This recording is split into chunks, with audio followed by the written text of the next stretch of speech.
In this analysis video, we're going to take a look at the swing of JB Holmes. Now, JB Holmes is consistently in the top of the strokes gained off the tee category. And even though he has the look of a shorter swing, he's consistently in the top of the club head speed ranking as well. In this video, we're going to discuss lag and how it relates to driving distance. By understanding how to create the look of lag, hopefully you'll spend your time practicing things that will actually improve your driving performance. Let's take a look at JB Holmes' swing, starting from the top of the backswing. So at the top of the backswing, we can see that even though he doesn't have a classically full wrist set, you can see that he's got a big coil with his upper and lower body, so pretty good full rotation while maintaining his tilts and angles. So he's in position to use his body really well, and you'll see that during transition, he does a great job of starting with his lower body and his core, and you'll see that his arms during that phase are going to shallow beautifully. He does a great job of getting that right elbow working back in front of his body and the club shallowing out during transition. Now, as we get him down towards waist height or so, or roughly when the shaft is pretty close to parallel, you can see that he still has the look of keeping some lag, but we know that at the top of the swing he didn't have a tremendous amount of hinge. So the question is, what gives this look of lag, and how does that relate to creating 122 mile-an-hour club head speed like the guys who bomb it like JB Holmes? That's what we'll spend the rest of this video looking at, and we're going to bring up a few interesting camera angles and some weird examples to compare. If you're used to thinking of lag as just the angle between the shaft and the forearm from the face-on camera angle, hopefully this video changes the way you look at it. Because if you looked at it that way, you would probably decide that if you want to get more lag, you need to just hinge your wrist more. And what I've seen on 3D is that wrist hinge has very little to do with the appearance of lag. Here we have Pavin, who's known to be one of the shorter hitters on tour, and he's hitting a pitch shot. And you'll see that there's a similar angle or amount of lag between his club shaft and forearm. So this is a kind of hyperbolic example to show that it's not just the amount or the angle that's going to produce this look of lag. You can see that, or rather, even if you have that look of lag, that's not what's going to create the club head speed. So there might be different ways of creating this look of lag. In other videos, I've talked about how there are actually two different ways you can look at lag just from the wrist perspective. I also like to look at lag as a sequencing trait, because the more that you get your body involved, the more that it's going to encourage this look of lag. And that's where Pavin tends to fall a little bit short. There are two ways to look at specifically the wrist lag. One would be hinging the club straight up and down like using a hammer, and one would be rotating the forearm so that the club is more behind your body. Let's look at JB swing from an overhead camera view to take a look at how he maximizes the rotational lag, even if he doesn't do a great job of maximizing the vertical lag. And it's that rotational lag that really allows you to use your body more effectively for creating speed. We saw from the face-on camera that at this position, he had a decent look of lag. Now, what we'll see from looking at it from overhead is that if we start to get back down towards that same position, we're going to see how well he keeps the club behind his body, which is another source or another way of looking at lag. So from the overhead view, you can get a really good look at where his chest is pointing, or where his sternum is pointing, and where the club shaft is in relation to that. So now as we get back down to, this would probably be pretty close to the same position, you can see that the angle of his pelvis, the angle of his chest is pointing somewhere out pretty close to the golf ball, right? We can see from here, if anything, it's pointing maybe even a little bit ahead of that. And you can see that the club is well behind.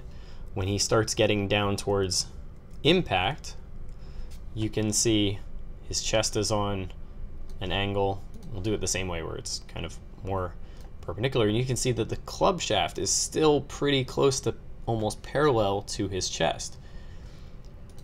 That's another way and another form of looking at lag, and what you'll see when he does that is that the club head doesn't actually pass his chest until late in the follow through. So the club head is not passing his chest until somewhere in through there. It's another way of looking at lag, and what it does is it means that you're using your body to get that your arms and your hands in position. So it's delaying the timing of getting your arms and hands active. That's another way of looking at lag, and probably more relevant for how we want to create club head speed than just looking at the vertical hinge. For comparison's sake, I've got a higher handicap golfer over here on the left.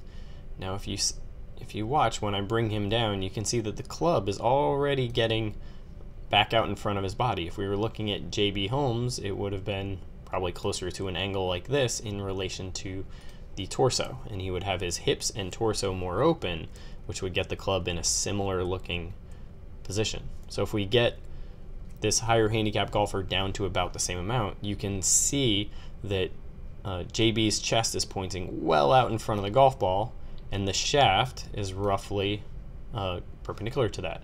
Here you can see that his chest is pointing roughly at the golf ball, and there's not nearly as much of an angle there. So this is another way to look at the perspective of lag.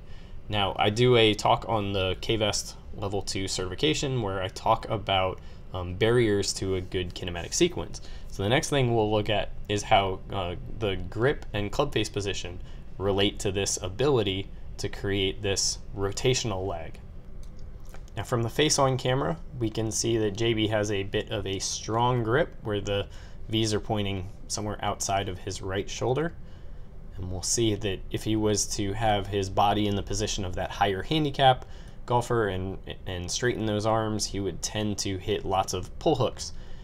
But because he has this stronger grip, that allows him to rotate his body, which allows him to hit the ball earlier on the arc, which prevents him from closing the club face. So he needs that either strong grip or more of the shaft rotation, which I call the motorcycle movement, in order to balance out getting that body well open. The way that you'll see it from the down the line is, even though he has that strong grip, you can see that when he gets towards waist height, because his body is so open and the club is behind him, those both open the club face, and you can see that at this roughly shaft or parallel position, you can see the club face is pretty close to vertical. There's kind of a narrow window of having the club somewhere around vertical to just past vertical, and as long as you match up how your arms and hands are working with your body to create that club face alignment, you should have a reasonable chance of striking the ball solidly. The advantage to using either more of this shaft rotation or having a stronger grip is that JB is able to use his body movements to help create better launch characteristics when it comes to the long swing like the driver or the 3-wood, which helps him maximize his 122 mile-an-hour club head speed and typically be near the top of the field in strokes gained. Now, if you really want to hit the ball far, I'm going to pass on one piece of advice from JB himself, which I've heard many long drivers talk about at some point during their career. I used to swing really hard.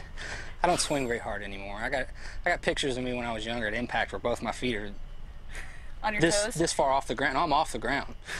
I'm swinging so hard that I'm jumping at the ball. So, you know, to keep up with the other players, and I think that's a good thing to teach younger players now, to go ahead and, you know, just give it a rip. You know, right now you can let them swing hard, let them do that, because you can always back off. And if you're taught to swing real smooth and everything like that, it's just harder to gear up. You see those people that grew up like that, they can't really gear up, but somebody that grew up swinging as hard as they can definitely gear down. So hopefully this video helped you understand better how to create this look over here.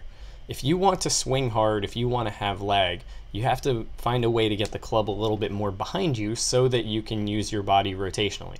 If you get the club behind you and you tend to block the ball off to the right, then you know that it's more of a club face squaring issue. If you're not quite sure what's going on with your swing, or you just want to understand it better, either subscribe to our YouTube channel, be sure to like this video, or head over to golfsmartacademy.com and sign up for a free membership to learn about the different pieces as they relate to the backswing, transition, the release, and how they relate to both speed and consistency.